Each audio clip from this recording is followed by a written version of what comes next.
In the second part of Dukascopy TV's interview with Edgars Rinkevics, the Republic of Latvia's Minister of Foreign Affairs, we're focusing on the attitude of smaller member states towards a deeper integration. And we will also talk about Latvia's rotating presidency of the European Union Council. Moving on slightly, following the sovereign debt crisis in the EU, many experts stated that you can't have a common monetary union without a common fiscal union, and we see legislative activity like the establishment of the European Banking Authority leading us to more an integrated fiscal union.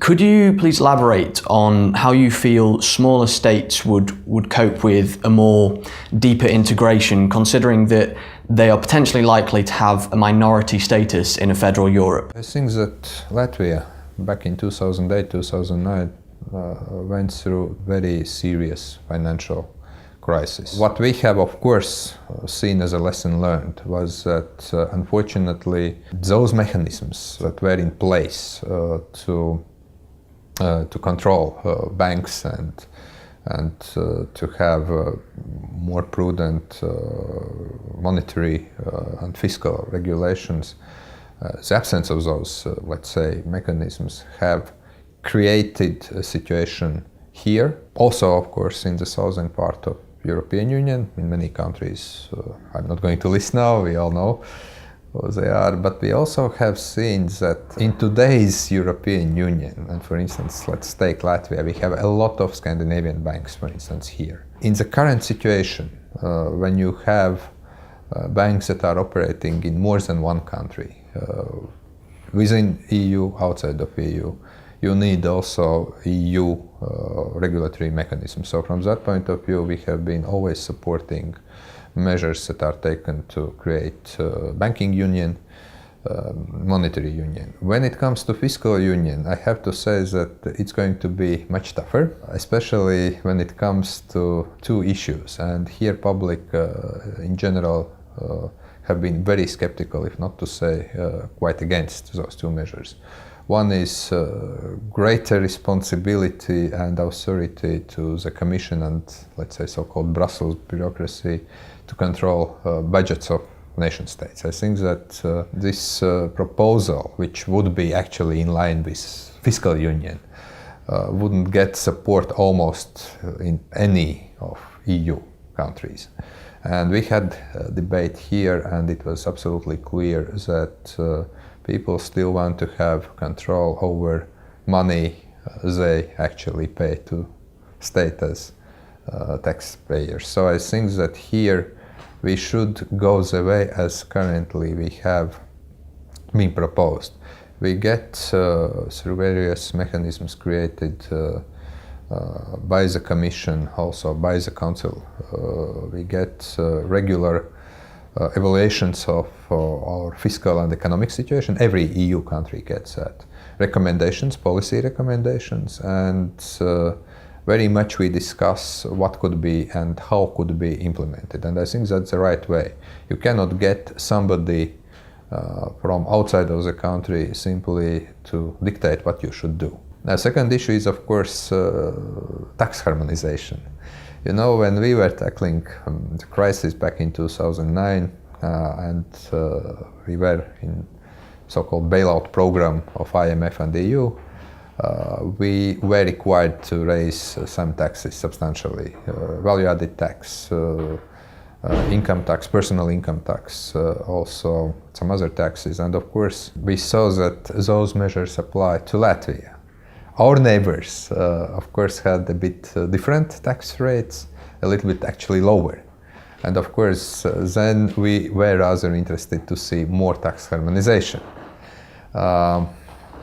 Naturally, those countries who were at that time doing better than us were not looking very positively why they should harmonize their tax system if some other countries get rather tough fiscal and monetary decisions in place. So I think that to some extent, gradually, we have to move to some, let's say, tax harmonization, but we cannot do that overnight. When it comes to small or big countries, I do not see here a kind of big issue for small EU country. I think this is something that actually would affect both small and large or big guys on the block as well. So from that point of view, we have been ready to discuss those issues, but we have cautioned also people that here very important issue is of course also the legitimacy issue, because let's face, we have European Parliament that is being elected by people, but then we have Commission, and then we have the huge bureaucracy in the Commission that actually is appointed and that does not have any direct responsibility to the people. National parliaments, national governments have that direct responsibility. So from that point of view, I do think that while through very incremental steps we can achieve more cohesion within European Union, but that is something that I would certainly not see as a thing we can do in 1 or 2 years. Finally, you have mentioned that Latvia will hold the presidency of the European Council next year from January to June. So can smaller countries use this opportunity to pursue their own interests within a broader European agenda? And how effective has this proven to be so far, considering that with the establishment of that Lisbon Treaty, some influence of the rotating presidency has moved to the higher representatives? I think that example of Lithuania, example of Denmark, example of some other countries that have held rotating EU presidency are good examples that shows that also small countries can advance some of policy items, policy priorities for larger European Union agenda. And from our perspective, we see 3 priorities we would want to see on broader European agenda. First is, I think it's at times that digital economy, information technology, information society gets serious attention at the European level. We are very different. Countries in this region actually in many respects are very advanced in using IT for many issues. It's e-governance, it's e-services, but we also see that we need, let's say, broader and more common European standards. Second, certainly EU is not isolated.